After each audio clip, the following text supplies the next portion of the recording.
What's up, guys? John here in plain sight, and obviously this is going to be our last bet of the night, most likely, unless I see a baseball game I like. But it's going to be our last bet of the night, and if we've been following so far, it's been good. We had the Jets and the Bills over. The Jets won that one. We closed out. The Bills over. We closed out with the Packers double up. And that's why I said I want to double up on the Packers versus the Cardinals. I just had more faith in them. So that's why this system is important. It's not just doubling up, but it's choosing which teams to pick and when. Speaking of which, we're on our hopefully what's going to close out the last remaining pick we have, which is the Cardinals game, which did not cover, unfortunately. And so this will be the second leg of that game, and it's Niners at Broncos. And for a few reasons, this one I feel like could go either way, and it might just be a sucker's bet. But I do like the Broncos, and I'll go over a few reasons why. One, they are establishing the narrative that Russell Wilson's getting better with each week. That being said, at home, I do expect him in a nighttime game to have a good performance against his longtime rivals.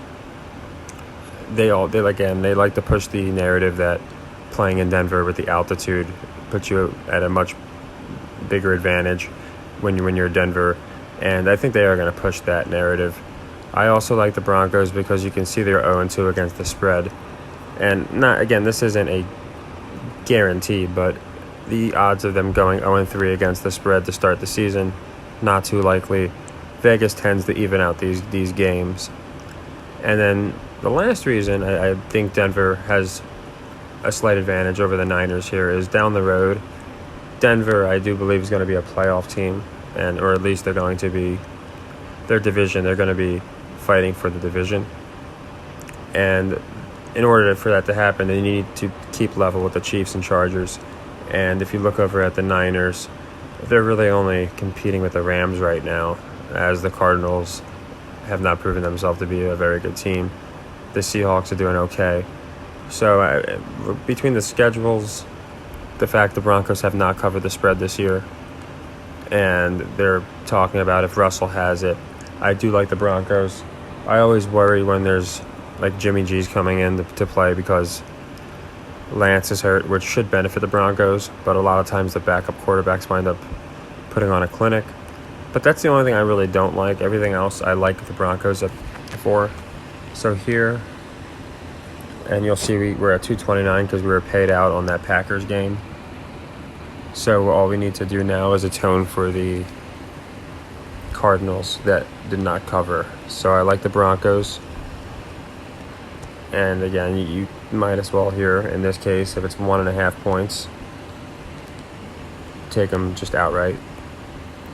And again, we want to win back. We bet 30 on that Cardinals game because we bought a point, or we bought a half a point.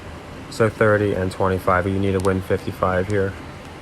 So it's going to be 52.88 to win back our investment plus 25. And this is officially the second leg of that series.